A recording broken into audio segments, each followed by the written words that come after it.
पढ़ी लिखी लड़की मर्दों को पसंद नहीं आती है। एज अ मर्द हम ये बात बोल रहे हैं, हो सकता है कभी हम भी इससे गुजरे हों।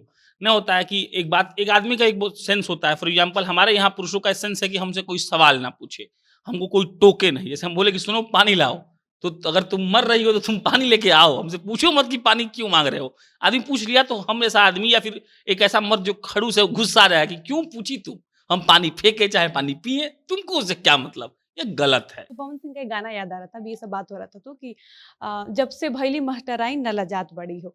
तो इस गाने का मतलब क्या हुआ कि एक औरत है जो टीचिंग करने जाती है, अगर वो टीचर है तो उस पे गाना बन गया कि अब तो शर्मा ही नहीं रही है, टीचर बन गई है।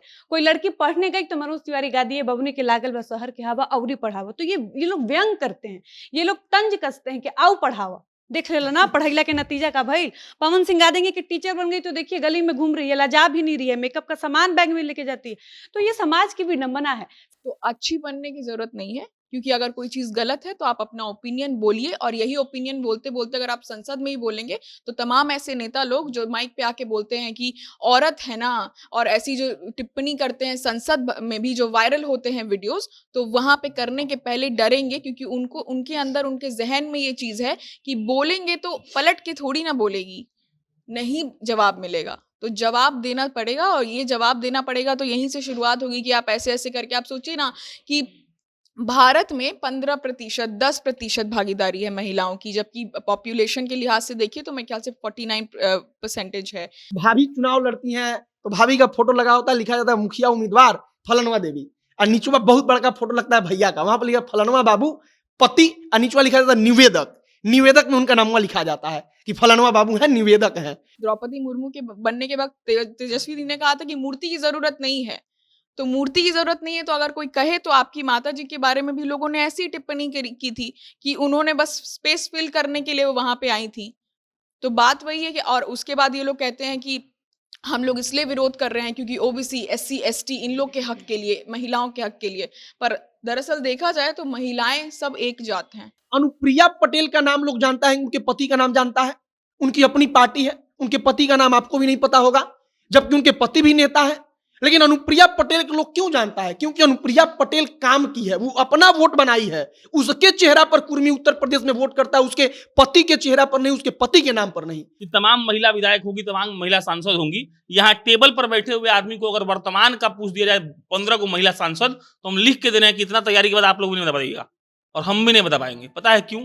क्योंकि आज तक उस महिला को उतना स्पेस ही नहीं मिला बॉस। ठीक है, लोग असदुद्दीन ओवैसी और उनके ही पार्टी के एक और कोई शख्स हैं, उन्होंने विरोध किया था। ये दो लोगों ने ये कहकर कि मुस्लिम महिलाओं के लिए भी लेकर आइए आप आरक्षण। लेकिन अगर तर्क पे वैसे देखा जाए तो पहले के जो डिस्कशंस उसमें ये कहा गया, तब तो फिर पारसी, जैन, क्रिश्चियन, बहुत सारे माइनॉरिटीज हैं, आप सब में करेंगे तब तो फिर ऐसे हो जाएगा, तो फिर रिलीजियस बेसिस ही अलग अलग आरक्षण आने लगेगा। उतना आरक्षण फिर आप कैसे अप्लाई कर पाएंगे, और उसको और भी ज्यादा फिर आप मत कहिए कि सेक्युलर कंट्री है, ये सेक्युलर देश है। और रही बात उन जो लोग इसके लिए विरोध कर रहे हैं, उनके खुद के पार्टी में कोई भी महिला कैंडिडेट नहीं है, उनके पार्टी में एक भी महिला पद पे नहीं है। जब पंचायती चुनाव होता है उसमें अगर हम बिहार की ही बात कर ले तो महिला जो किसी भी परिवार के कोई पुरुष होते हैं वो सिर्फ महिला आरक्षण के दम पर अपने घर की महिलाओं को खड़ा तो कर देते हैं, एक मुखौटा बना के कि आप लड़िए, लेकिन उस महिला को ढंग से ये भी नहीं पता होता है कि आप उसको किस पद के लिए खड़ा किया गया है। वो जाएगी वोट मांगेगी, वो ढंग से बोल भी नहीं पाएगी, उसको सिखा दिया गया है कि हाथ जोड़ना है, बोलना है कि हमको वोट चाहिए। कि महिलाओं को आरक्षण का जरूरत था। एक रिजर्वेशन को लेकर बात कहा जाता है, वो कई लोग ऐसे हैं जो कहते हैं कि भाई रिजर्वेशन मिल रहा है तो जनरल कास्ट के लोग परेशान हैं, चाहे ये दिक्कत है चाहे वो दिक्कत है। लेकिन देखिए, अगर एक पढ़ा लिखा आदमी होगा, समझदार होगा, तो जानता है कि जिसको रिजर्वेशन मिला है ना, उसके परदादा को लोग कुर्सी पर बैठने नहीं दिया था। अगर आप बिहार की ही बात कर लें, छत्तीसगढ़ की बात कर लें, मतलब हर राज्य में जहाँ पे छोटे स्तर पे अगर आप देखेंगे तो पति ही आते हैं, मुखिया पति लोग कहते हैं उनको, वही आके सब कुछ देखते हैं, और पोस्टर भी लगा रहेगा। तो अगर किसी महिला कैंडिडेट के ऊपर या नीचे पति का फोटो लगा रहेगा जरूर। तो ये पुरुषों के साथ नहीं होता है, पुरुषों का केवल एकमात्र उनका पोस्टर लगा रहता है। पर लालू यादव कह रहे थे कि महिला आरक्षण लाइए, लेकिन ओबीसी के लिए अलग से कोटा निर्धारित कीजिए, मुसलमानों के लिए अलग से कोटा निर्धारित कीजिए। और इसको लेकर वो कह रहे थे, लालू यादव हुए, मुलायम सिंह यादव हुए, शरद यादव हुए, तमाम लोग मिलकर विरोध कर रहे थे कि हमको आरक्षण के भीतर आरक्षण चाहिए, कोटा के भीतर कोटा। शरद यादव कहे थे संसद में और फाड़ दिए थे बिल, कहे थे कि तुम लोग पास करा के दिखाओ। अब स्थिति यह है कि कोई भी महिला मुखिया बिना अपने पति का एक डिसीजन नहीं ले सकती है। उसके गांव में एक पत्ता नहीं डोल सकता है जब तक उसका पति, उसका बेटा, उसका ससुर, उसका जेठ नहीं चाहेगा। तो महिला आरक्षण देने से नहीं होगा। महिलाएं सशक्त तब होंगी जब वो किसी योजना समिति में बैठेंगी, जब वो बता पाएंगी कि उनको किस लिए चुना गया है, वो क्या करेंगी। एगो मुखिया हुई जिनका नाम हुआ रितु जायसवाल, पूरा भारत उनको जानता है। मतलब इस बात का चर्चा होता है कि उनको कितना अवार्ड मिला है कि रितु जायसवाल कितना शानदार काम किए, आरजेडी उनको विधायक का टिकट दी, चुनाव हार गई। तो इसमें 2-3 को बात है। पहला बात जो आपका सवाल है ये है कि पेपर पर तो लागू हो गया भाई साहब, अब जब कास्ट सेंसस होगा उसके बाद परिसीमन होगा, मतलब 25, 26, 27 तक हमको लगता है कि लोकसभा चुनाव के 2-3 साल बाद ही लागू हो जाएगा। लेकिन जो मेन बात है ना, उस पर सोचने का जरूरत है। आप बहुत सारा बात आप समझिएगा। जैसे जो रिवॉल्वर मुखिया थी, वो अपने पास रिवॉल्वर रखती हैं, वो खुद हम लोग को अपने पंचायत भवन में ले गई और बैठा के बताएं कि मीटिंग कैसे होता है, कौन कहाँ बैठता है, कौन कहाँ उठता है। एक और बात समझिएगा, वो उतना पढ़ी लिखी नहीं थी। 2 बात होता है ना कि अनपढ़ महिला है, इसीलिए पति क्या करता है, मजबूरी में टेक ओवर कर लिया कि बाप रे बाप कौन देखेगा इतना काम, उसको तो कागज के बारे में समझ नहीं आएगा। अब दूसरा बात, रितु जायसवाल के पति IAS अफसर थे, वो रिजाइन दे दिए हैं, मतलब जल्दी VRS ले लिए। वो उनका काम वो नहीं देख रहे थे, वो अपना काम वो अकेले देख रही थी। हालांकि इसमें एक बात है कि देखिए, पत्नी के बिना पति और पति के बिना पत्नी का काम नहीं हो चलता है, ठीक है। लेकिन मेन प्रॉब्लम क्या है ना कि मैक्सिमम ऑफ द केस में क्या होता है, जैसे संसद में भी ऐसी कई महिलाएं हैं, 2-4 को छोड़कर, जिनका काम पति देखते हैं। जैसे कि बहुत पुराना एक वीडियो वायरल हो रहा है अभी सोनिया गांधी का, जिसमें उन्होंने कहा कि अभी जो लोग इस चीज का विरोध कर रहे हैं कि ओबीसी लोगों को छांट दिया गया, महिलाओं के लिए उसमें कोटा के अंदर और कोटा लेके आइए, तो अगर किसी पार्टी को ये रोका नहीं गया है कि आप अपने पार्टी से मुस्लिम हो गई, चाहे वो SC ST हो गई, चाहे वो OBC हो गई, चाहे वो कोई भी जात की महिला हो गई, किसी भी रिलीजन की महिला हो गई, आप उनको आगे भेजने से आपको रोका नहीं जा रहा है, वो आपके ऊपर है। आपको हमने इतना दे, कम से कम 33% तो लेके आई है। और उसका कारण ये है क्योंकि अगर कोई फॉर्म या कोई एक्ट के तहत आपको एक पुश मिलता है ना, तो मजबूरी के कारण ही, लेकिन आप लेके तो आइएगा। और हो सकता है उसी 33% में से बहुत सारे ऐसे लोग हों जो प्रखर होके बहुत सारा ऐसा अच्छा पॉलिसी बनाए। मुंह से कोई कहता तो जुमला हो सकता था, कोई कानून ही बना दिया है तो ये तो जुमला कैसे हो सकता है उसमें 2 साल का समय सरकार कह रही है कि लगेगा, तो 2 महीना और ज्यादा लग जाए इंप्लीमेंट करने में। लेकिन अब जब कानून जो बन गया है उसमें हमको नहीं लगता है कुछ जुमला होगा। अब जहां तक राजनीति की बात है तो हम बोलेंगे हर चीज राजनीति को देखकर ही होता है, चाहे वो कोई बिल लाना हो, चाहे कोई फैसला लेना हो। अब अगर ये बिल अगर मान लीजिए कि 1 साल पहले आता लोकसभा के चुनाव से, हो सकता है 4 किसी राज्य में चुनाव होता, फिर भी बात चल रहा होता कि 4 राज्य में चुनाव था, उसके पहले देखिए महिला आरक्षण का बिल ला दिया। चाहे वो कोई सरकार हो, विपक्ष में जो भी हो, विपक्ष बोलता और सरकार में जो होता वो जब भी करता है, कुछ भी काम करता है तो वो अपना राजनीतिक फायदा देखता है। ठीक 13 साल पहले लालू प्रसाद यादव कहते हैं कि महिला आरक्षण बिल मेरे लाश से पास होगा।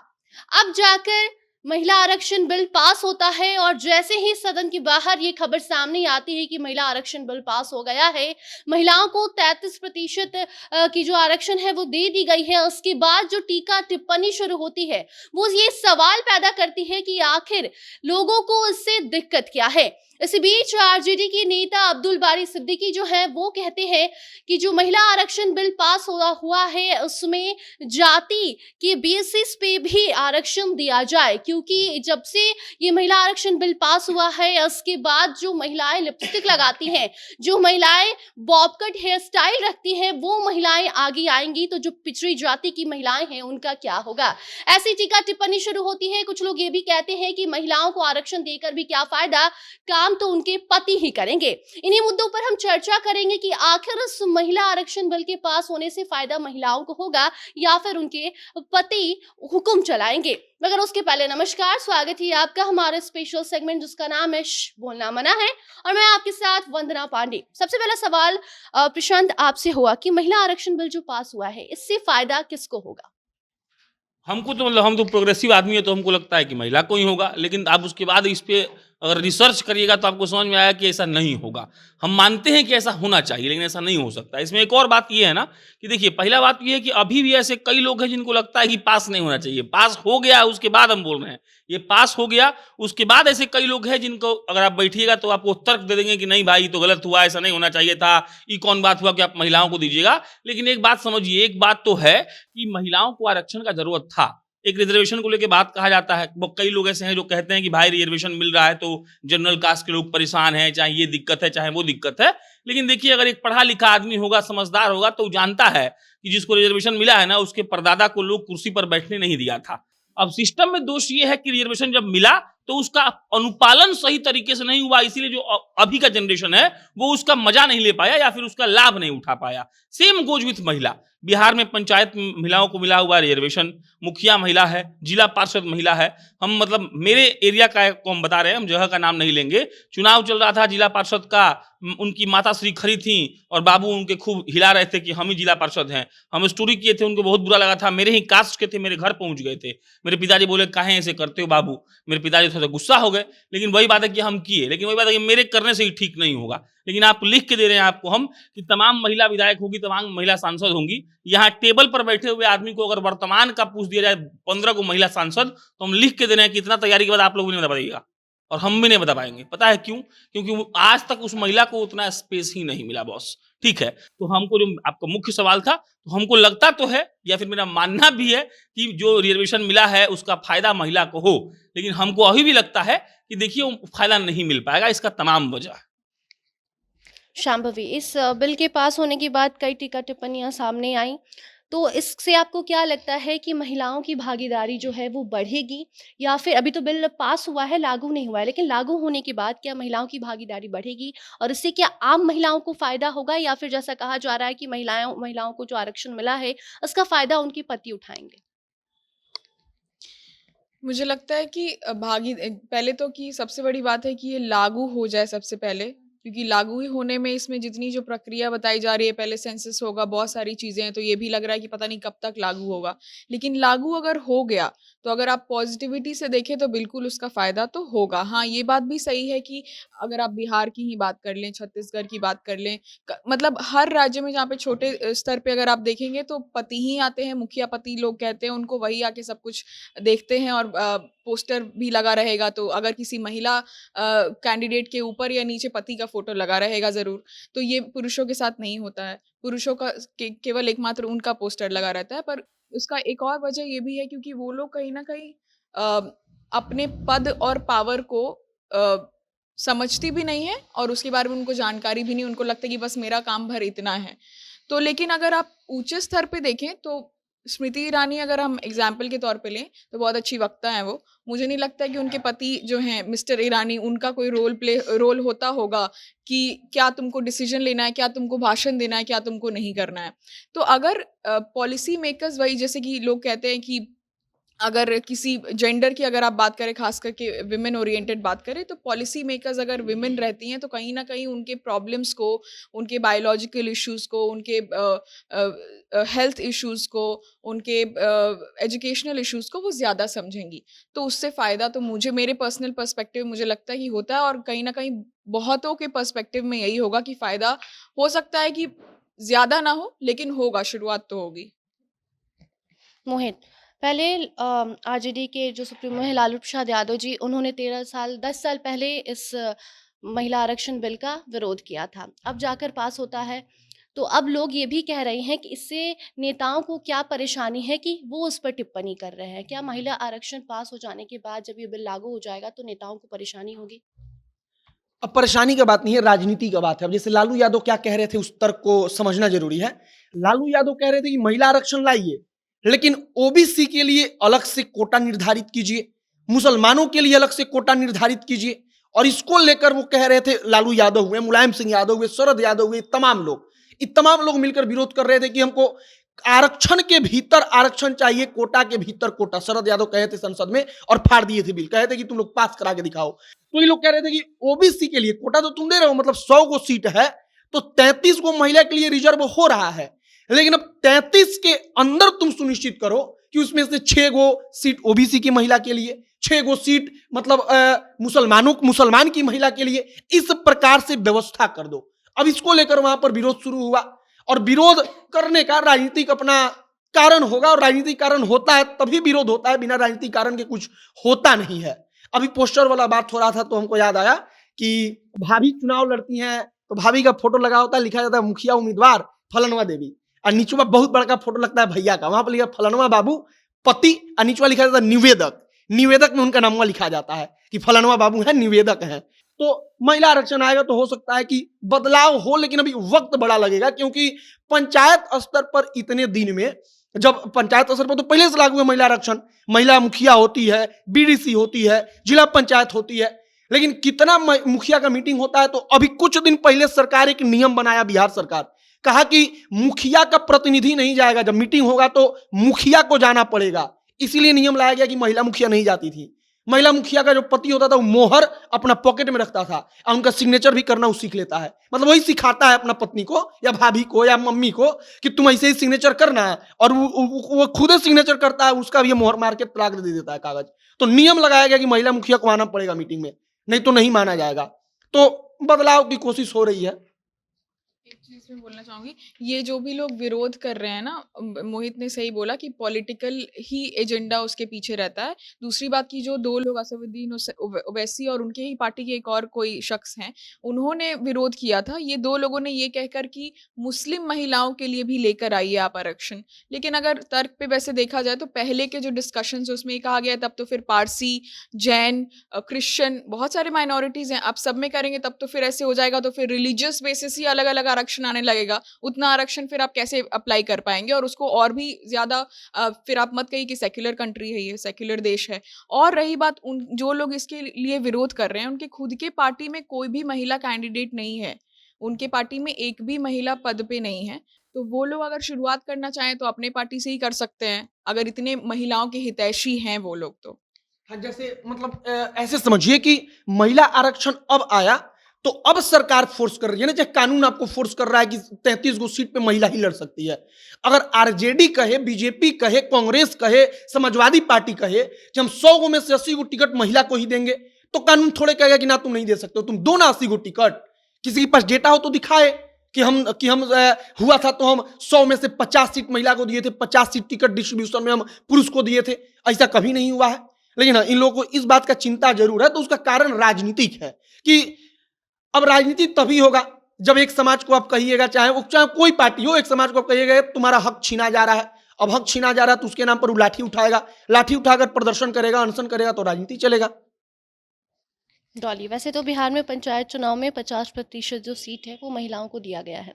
महिला मुखिया बन जाती हैं और काम उनके पति करते हैं। तो क्या आपको लगता है कि जो संसद में महिलाएं बैठेंगी, जो भी बिल लागू हो जाएगा, उसके बाद वो काम करेंगी, क्या वो अपना हक ले पाएंगी, या फिर उनके जो पति हैं वो उनके नाम पर काम करेंगे?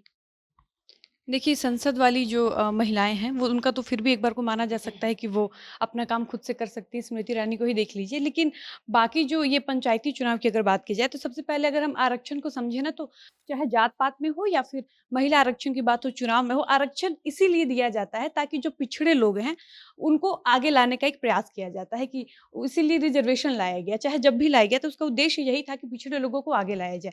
लेकिन विडंबना देखिए कि जब पंचायती चुनाव होता है, उसमें अगर हम बिहार की ही बात कर ले, तो महिला जो किसी भी परिवार के कोई पुरुष होते हैं, वो इस सिर्फ महिला आरक्षण के दम पर अपने घर की महिलाओं को खड़ा तो कर देते हैं, एक मुखौटा बना के कि आप लड़िए।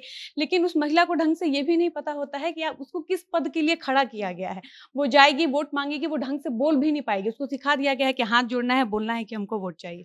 दूसरी बात की, अभी भी हालांकि स्थिति धीरे धीरे सुधर रही है, लेकिन अचानक से कोई बदलाव थोड़ी हो जाता है। बदलाव धीरे धीरे होता है। आप गांव में जाकर देखिए कि जो कोई भी महिला खड़ी है, लेकिन मुखिया पति, उसका पति होगा, या फिर कई जगह बेटा होता है, किसी घर में ससुर हैं तो किसी घर में जेठ हैं, लेकिन महिला को पता ही नहीं है। आप इंटरव्यू करने जाइए एक पत्रकार होने के नाते, तो आप पूछिए कि आप किस पद के लिए खड़ी हैं, या फिर आप जीतने के बाद क्या करिएगा, तो वो अपने जो उसके बगल में जो भी पुरुष होगा, उसका रिश्तेदार चाहे घर का कोई सदस्य, उसका मुंह देखने लगेगी कि क्या बोलना है। तो बच्चे सिखाते हैं कि मम्मी बोलो कि तुम ये करोगे, तो सोचिए स्थिति इतनी खराब है। तो फिर आप एक तरह से, अगर ये आरक्षण लाया गया, महिला आरक्षण क्यों? क्योंकि महिलाओं को सशक्त किया जाए, क्योंकि इसका मिशन कहीं ना कहीं नारी सशक्तिकरण होगा। लेकिन नारी सशक्त कैसे होगी जब जो नारी खड़ी हुई है, जो महिला जनप्रतिनिधि के रूप में खड़ी हुई है, उसका फोन ही उसके पति के पास है। कोई भी गांव का एक व्यक्ति अगर अपनी समस्या मुखिया को बताने के लिए फोन करेगा, तो अगर खास करके कोई महिला तो उठा ही नहीं पाएगी, उठाएगा उसका पति, उसका बेटा। तो किस बात का भाई, या फिर आप क्यों खड़ी हुई हो? तो हमको क्या लगता है, इसमें महिलाओं की कोई गलती नहीं है। चूंकि हम महिला हैं तो हम महिला का ही फेवर करेंगे। तो मेरा इसमें ये कहना है ना कि पुरुष जो है ना, वो महिलाओं को कभी वो स्पेस दिए ही नहीं। वो कभी नहीं पसंद करेंगे कि जब किसी भी योजना समिति का बैठक हो तो उसमें मेरी पत्नी हो और 4 अगल-बगल मर्द बैठे हो, ये वो बर्दाश्त ही नहीं कर पाएगा। इसलिए वो अपनी पत्नी को, जो भी महिला मुखिया होती है, उसको कठपुतली की तरह इस्तेमाल करता है कि तुम खड़ी हो जाओ, चेहरा रहेगा तुम्हारा, मुखौटा रहेगा तुम्हारा, दिमाग होगा मेरा। अब स्थिति यह है कि कोई भी महिला मुखिया बिना अपने पति का एक डिसीजन नहीं ले सकती है। उसके गांव में एक पत्ता नहीं डोल सकता है जब तक उसका पति, उसका बेटा, उसका ससुर, उसका जेठ नहीं चाहेगा। तो महिला आरक्षण देने से नहीं होगा। महिलाएं सशक्त तब होंगी जब वो किसी योजना समिति में बैठेंगी, जब वो बता पाएंगी कि उनको किस लिए चुना गया है, वो क्या करेंगी। एक वेब सीरीज है पंचायत, तो उसमें सचिव जी राष्ट्रगान याद कराते हैं। जो प्रधान होती है, प्रधान मतलब मुखिया, यूपी में प्रधान, इधर मुखिया, तो महिला होती हैं, तो मुखिया प्रधान को जनगण मन याद कराते हैं, राष्ट्रगान 15 अगस्त का तैयारी हो रहा होता है। लेकिन उस वेब सीरीज में भी झंडा फहराने पति गए होते हैं, प्रधान के पति। और वेब सीरीज बड़ा अच्छा है, मतलब हमको लगता है कि जो लोग नहीं देखा होगा, और मैक्सिमम लोग देखा ही होगा, तो वो पूरा कल्चर एकदम सही में बताता है कि वैसे ही होता है। महिला प्रधान है, मुखिया है, लेकिन उसके जो पति है ना, वो प्रधान नहीं है कि अगर पूरा गांव घूम रहे हैं, झंडा वही फहरा रहे हैं। तो वैसे ही जैसे कि जब 15 अगस्त आता है, 26 जनवरी आता है, तो जो महिला मुखिया है वो जो अपना पास का एक विद्यालय है उसमें झंडा फहराएंगी, अब पति पूरा पंचायत में घूम के 5 गो विद्यालय में झंडा फहराएंगे, काहे कि मुखिया पति हैं। तो यही है, सिस्टम ऐसे ही चलता है। प्रशांत, आपको क्या लगता है कि जितना वक्त और जितनी परेशानियां इस बिल के पास होने में लगी, उससे भी ज्यादा परेशानियां इसे लागू करने में हो सकती हैं? लागू तो ऑफिशियली तो पेपर पे हुई है ना गया है। फॉर एग्जाम्पल देखिए, 2-3 गो बात है। एगो हम इंटरव्यू किए थे रिवॉल्वर रानी मुखिया का, वो यहीं की मुखिया है, पटना के ही है, बहुत अच्छा यूट्यूब पर उसको 5-6 लाख लोग देखा। एगो मुखिया हुई जिनका नाम हुआ रितु जायसवाल, पूरा भारत उनको जानता है, मतलब इस बात का चर्चा होता है कि उनको कितना अवार्ड मिला है, कि रितु जायसवाल कितना शानदार काम किए, आरजेडी उनको विधायक का टिकट दी, चुनाव हार गई। तो इसमें 2-3 गो बात है। पहला बात जो आपका सवाल है ये है कि पेपर पर तो लागू हो गया भाई साहब, अब जब कास्ट सेंसस होगा उसके बाद परिसीमन होगा, मतलब 25, 26, 27 तक हमको लगता है कि लोकसभा चुनाव के 2-3 साल बाद ही लागू हो जाएगा। लेकिन जो मेन बात है ना, उस पर सोचने का जरूरत है। आप बहुत सारा बात है, आप समझिएगा। जैसे जो रिवॉल्वर मुखिया थी, वो अपने पास रिवॉल्वर रखती हैं, वो खुद हम लोग को अपने पंचायत भवन में ले गई और बैठा के बताएं कि मीटिंग कैसे होता है, कौन कहाँ बैठता है, कौन कहाँ उठता है। एक और बात समझिएगा, वो उतना पढ़ी लिखी नहीं थी। 2 बात होता है ना कि अनपढ़ महिला है, इसीलिए पति क्या करता है, मजबूरी में टेक ओवर कर लिया कि बाप रे बाप कौन देखेगा इतना काम, उसको तो कागज के बारे में समझ नहीं आएगा। अब दूसरा बात, रितु जायसवाल के पति IAS अफसर थे, वो रिजाइन दे दिए हैं, मतलब जल्दी VRS ले लिए। वो उनका काम वो नहीं देख रहे थे, वो अपना काम वो अकेले देख रही थी। हालांकि इसमें एक बात है कि देखिए, पत्नी के बिना पति और पति के बिना पत्नी का काम नहीं हो चलता है, ठीक है। लेकिन मेन प्रॉब्लम क्या है ना कि मैक्सिमम ऑफ द केस में क्या होता है, जैसे संसद में भी ऐसी कई महिलाएं हैं, 2-4 को छोड़कर, जिनका काम पति देखते हैं, आप समझिएगा। तो हमको लगता है कि मेन प्रॉब्लम ये है ना कि सरकार इसके लिए कमेटी बना दे। हमको लगता है कि इतना आसानी से ही लागू हो सकता है, और कमेटी बनाए जो इस बात का ख्याल रखे कि ऐसा हो, अगर मीटिंग हो तो मीटिंग में मुखिया ही जाए, और सांसद या विधायक पर हमको लगता है इसका आजमाइश पहले नहीं होना चाहिए। पहले होना चाहिए जिला परिषद पर, पहले होना चाहिए मुखिया पर।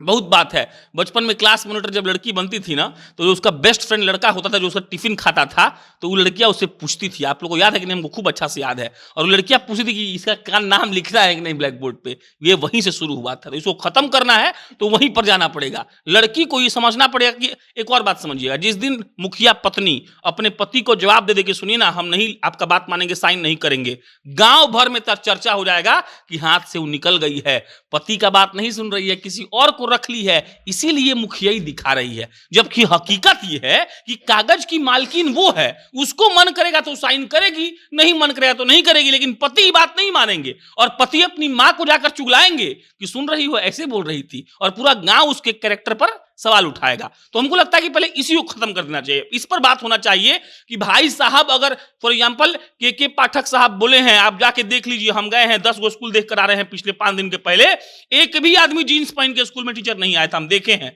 एक भी आदमी। क्यों? क्योंकि के पाठक साहब बोले हैं कि 1 मिनट में सस्पेंड करेंगे। तो सीधा पहला बात क्या रखिए कि मुखिया की पति अगर पंचायत भवन में कुर्सी पर बैठे दिखे तो वो मुखिया ही रद्द, और वो महिला मुखिया अपनी जिंदगी में कभी नहीं बन पाएगी। सीधा नियम बनाइए, बात खत्म। तो पति की अपने आप हालत खराब हो जाएगी। हालांकि फिर भी घर में खेल होगा, रात में डिस्कशन होगा, लेकिन चलिए पंचायत भवन में तो लड़की बैठेगी ना। अपना काम खुद करेगी ना, मीटिंग में जाएगी ना, तो वही बात है कि लागू करना है तो कुछ ऐसा कमेटी बनाइए जो इस पर एकदम दिमाग लगाए और एक नियम बनाइए तगड़ा कि अगर ऐसा कुछ होता है तो हम आपको चुनाव नहीं लड़ने देंगे, आपको वहां पर नहीं बैठने दिया जाएगा, कल के कल लोग सुधर जाएगा, वरना सुधार नहीं होने वाला है। शांति भी महिला आरक्षण बिल पास हो चुका है, लेकिन महिलाओं के लिए जो सुरक्षा है वो कब महिलाओं को मिलेगा? महिला आरक्षण बिल पास होता है, उसके 2 से 3 दिनों के बाद सदन से एक वीडियो सामने आता है जिसमें भाजपा की जो नेत्री हैं उनको बाहर निकाला जाता है। उसके बाद दोबारा एक वीडियो सामने आता है कि प्रेस कॉन्फ्रेंस में भाजपा की नेत्री बैठी हुई हैं, उनके साथ जो उनके नेता बैठे हैं वो उनको छेड़छाड़ करते हैं, उनको गलत तरीके से छूने की कोशिश करते हैं। तो ऐसे जो वीडियोज़ आ रहे हैं, ये क्या दिखा रहे हैं समाज में कि भाजपा एक तरफ आरक्षण बिल ला रही है, महिलाओं को सीट दे रही है, आगे आने के लिए प्रोत्साहित कर रही है, लेकिन दूसरी तरफ उनकी ही महिलाएं जो हैं या फिर जो सदन में महिलाएं जा रही हैं, जो पॉलिटिक्स में आने की कोशिश कर रही हैं, वो सुरक्षित नहीं है। तो ये कब होगा? 8 से 10 ऐसा मेरे ख्याल से लॉ होगा जो कि महिलाओं को केंद्रित करके बनाया गया होगा, चाहे उनकी सुरक्षा हो, चाहे उनका पढ़ाई हो, चाहे वर्क प्लेस पे सेक्सुअल हरासमेंट हो, चाहे मतलब इन तमाम ऐसे लॉज और एक्ट्स हैं।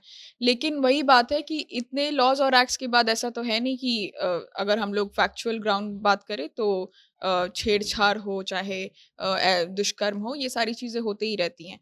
इसका उपाय यही है मेरे नज़र में कि एजुकेशन को बढ़ाया जाए।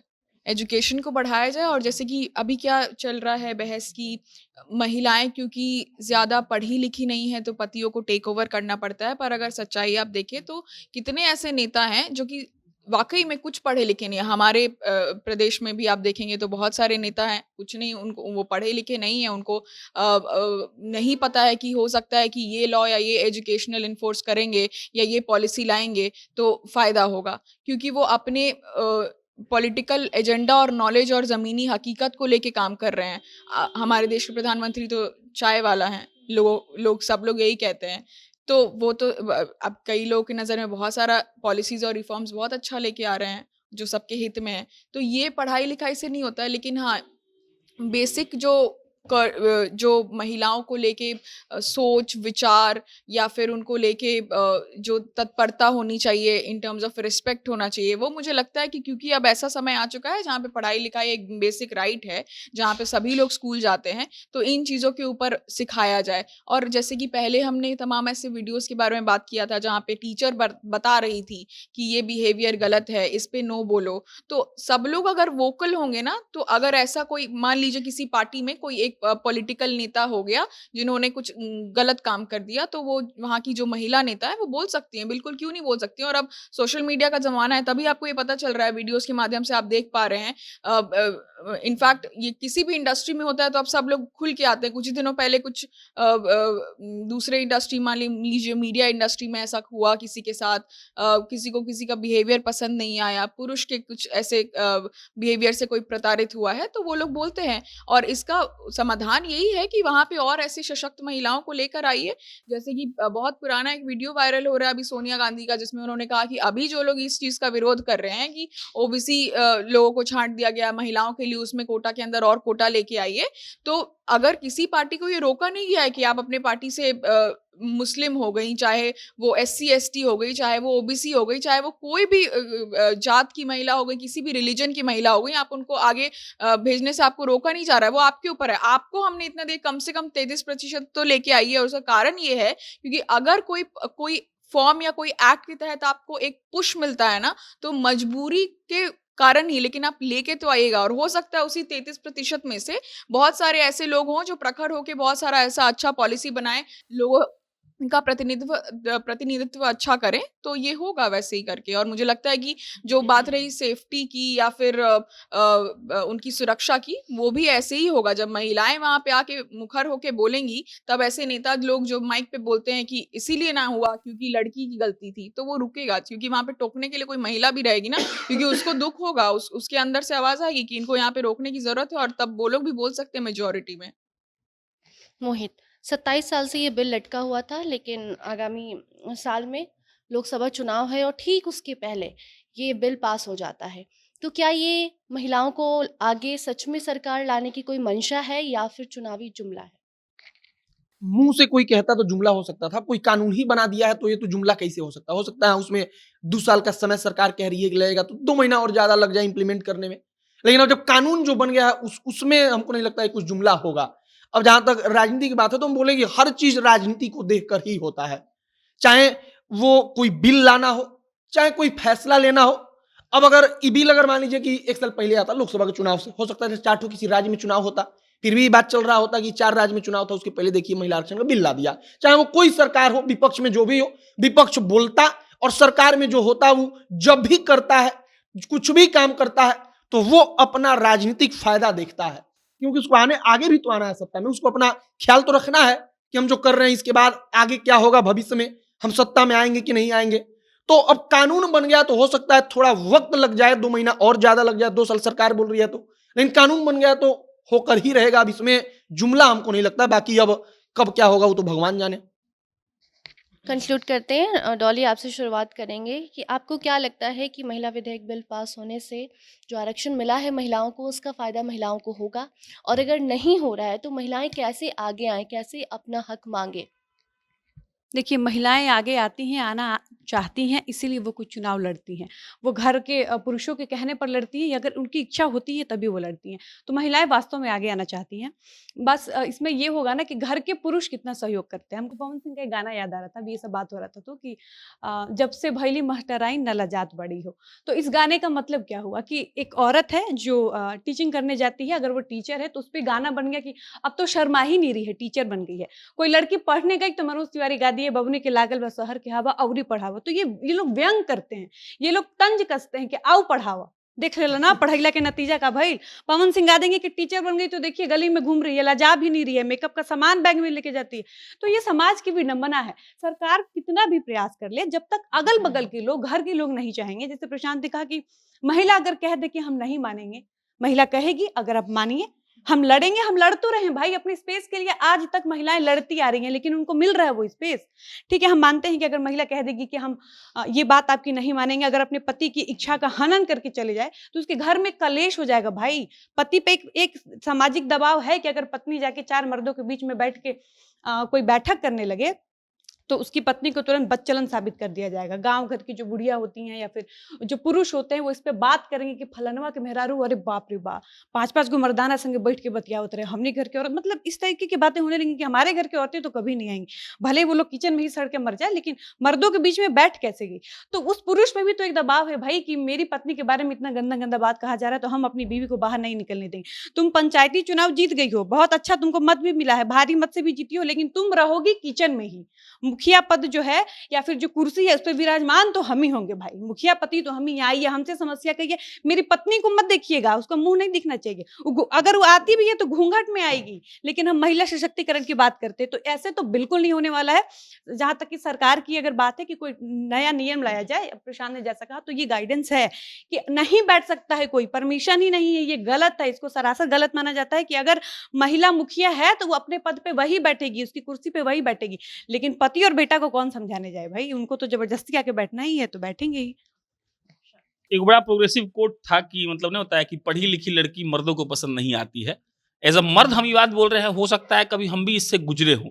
न होता है कि एक आदमी का एक सेंस होता है। फॉर एग्जाम्पल हमारे यहाँ पुरुषों का सेंस है कि हमसे कोई सवाल ना पूछे, हमको कोई टोके नहीं। जैसे हम बोले कि सुनो पानी लाओ, तो अगर तुम मर रही हो तो तुम पानी लेके आओ, हमसे पूछो मत कि पानी क्यों मांग रहे हो। आदमी पूछ लिया तो हम ऐसा आदमी या फिर एक ऐसा मर्द जो खड़ूस है गुस्सा रहा है कि क्यों पूछी तुम, हम पानी फेंके चाहे पानी पिए, तुमको उससे क्या मतलब। ये गलत है। इस बात को जिस दिन सब मर्द लोग समझ जाएगा वो ठीक हो जाएगा चीज। और जो मेरा स्पेशली टॉपिक के बात है, हमको लगता है कि देखिए इसमें सिर्फ सरकार का ये नियम काम नहीं आने वाला है। समाज के तौर पर अगर हम लोग समझेंगे, फॉर एग्जाम्पल नहीं होता है कि पति तो छोड़ दीजिए, गांव का लोग हंसता है उस औरत पर जो औरत कोई अच्छा काम करने लगती है। गांव के लोग में महिला भी आती है और पुरुष भी आती हैं। अरे हम पति को, उसके सास को, ससुर को हटा देते हैं। तो भाई समाज ही सोच रहा है कि अरे महिला, बाप रे, जीन्स पहन के चश्मा पहन जा रही है काम करने, क्या गलत कर रही हो तुम। तो ये समाज जिस दिन बदल गया तो हमको लगता है कि भाई ठीक है, विधायक सांसद तो हो ही जाएगा और काम चलने लगेगा। 2020 की एक रिपोर्ट थी जिसमें 185 कंट्रीज में से 140 फर्स्ट स्थान था भारत का महिलाओं के एम्पावरमेंट में, यानी महिलाओं के सशक्तिकरण में हम लोग पहली डेमोक्रेसी, इतनी बड़ी लार्जेस्ट डेमोक्रेसी होने के बावजूद इतने पीछे हैं। तो उसका कारण वही है कि रूट कॉज लेवल से जो अभी बात हो रही थी कि बोल दिया तो बोल दिया, तो ऐसा होता है कि जो लड़के और पुरुष या मर्द किसी भी करियर, मान लीजिए आप पॉलिटिक्स को ले लीजिए, उसके कारण ऐसा नहीं होता होगा कि उनके घर में अपनी बीवी से, पत्नी से लड़ाई नहीं होती होगी कि घर पे समय नहीं दे रहे हैं। तो वो जो लड़ाई होती है उसमें मर्दों को फर्क नहीं पड़ता है, बोलते कि हाँ ठीक है देख लेंगे। तो ये एटीट्यूड लड़कियों को और औरतों को लाना होगा कि अगर कोई चिल्ला रहा है तो ठीक है देख लेंगे। मर्दों का ये यहाँ पे खास कर ऐसा है कि अगर हमने कोई चीज ऊंची आवाज में बोल दी तो बस उस बात को अब बढ़ाना नहीं है, अच्छी हो तो चुप रहना।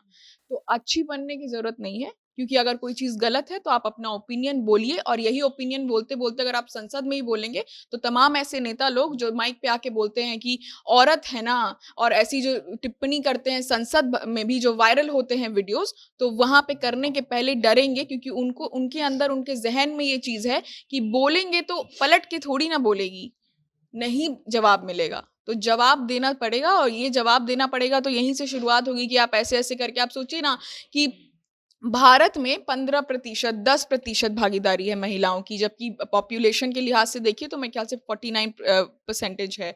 पर ऐसे कंट्रीज अफ्रीका में रवांडा हो गया, क्यूबा हो गया, वहां पे 60%, 50% महिलाएं हैं जो संसद में आके बोलती हैं, रिफॉर्म्स करती हैं, पॉलिसीज बनाती हैं, पद पर हैं। तो यहाँ पे शुरुआत होगा तब जब, ठीक है धीरे धीरे ही, गलती कर करके ही आदमी सीखेगा।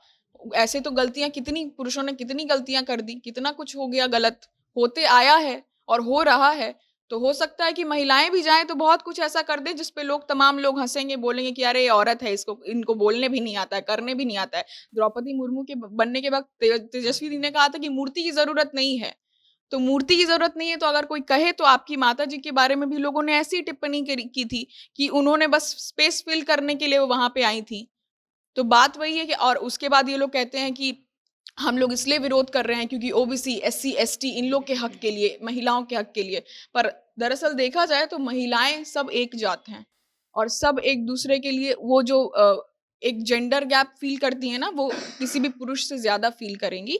तो वो एसटी हो के, एससी हो के, अगर आपके कोई आपने तो नहीं भेजा, आपने यहाँ से क्यों नहीं भेजा। तो बात वही है कि ये शुरुआत, ये पहल बहुत अच्छी है, बस देखना ये है कि सही में, क्योंकि ये भी, इसमें लोगों का तमाम मत है कि पॉलिटिकल एजेंडा के तहत इसको अभी लाया गया, 8-9 साल से थे तो तब क्यों नहीं लेकर आए, अब लेके आए हैं और उसको एक्टिवेट होने में और समय लगेगा। तो ये जल्द से जल्द आए तब इसका एक्चुअल असर दिखेगा, वरना 2030 तक हम लोग यही सोचते रह जाएंगे कि अब कब आएगा, ये कब अप्लाई होगा, कब इनैक्ट होगा। हमको लगता है कि अब आरक्षण आ ही गया है। अब रिजर्वेशन जब आ गया तो सबसे महत्वपूर्ण होगा ना कि गांव में प्रधान कोई महिला बनती है, मुखिया कोई महिला बनती है, तो वो अपने वोट पाकर नहीं बनती है, सच्चाई है।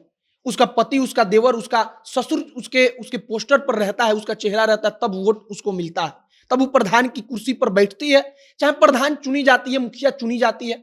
अब सांसद में और विधायक में जब चुनाव होगा, अब तक यही होता आया है कि कोई पुरुष नेता जेल चला जाए कोई अपराध करके, तो अपने जगह पर अपने पत्नी को खड़ा कर देता है। अब वो पत्नी, आप खुद सोचिए कि अरे अगर अनुप्रिया पटेल एक उदाहरण है, अनुप्रिया पटेल का नाम लोग जानता है, उनके पति का नाम जानता है, उनकी अपनी पार्टी है, उनके पति का नाम आपको भी नहीं पता होगा, जबकि उनके पति भी नेता है। लेकिन अनुप्रिया पटेल के लोग क्यों जानता है? क्योंकि अनुप्रिया पटेल काम की है, वो अपना वोट बनाई है, उसके चेहरा पर कुर्मी उत्तर प्रदेश में वोट करता है, उसके पति के चेहरा पर नहीं, उसके पति के नाम पर नहीं। तो कोई भी महिला नेता जब अपना चेहरा बनाएगी ना, वो कहेगी कि अपना जात के नेता हम, अपना समाज के नेता हम है, तब वोट उसके नाम पर पड़ेगा, और तब वो समझेगी कि हाँ हमारा अहमियत क्या है, हमारा शक्ति क्या है, पावर क्या है। तो होगा, समय के साथ सुधार धीरे धीरे होगा सब। बाकी जो भी दर्शक देख रहे थे, आप इस बिल के पास होने के बाद क्या कुछ कहना चाहते हैं, अपनी प्रतिक्रिया जरूर बताइए। अगले हफ्ते नए मुद्दे के साथ आपके सामने हम हाजिर होंगे। धन्यवाद।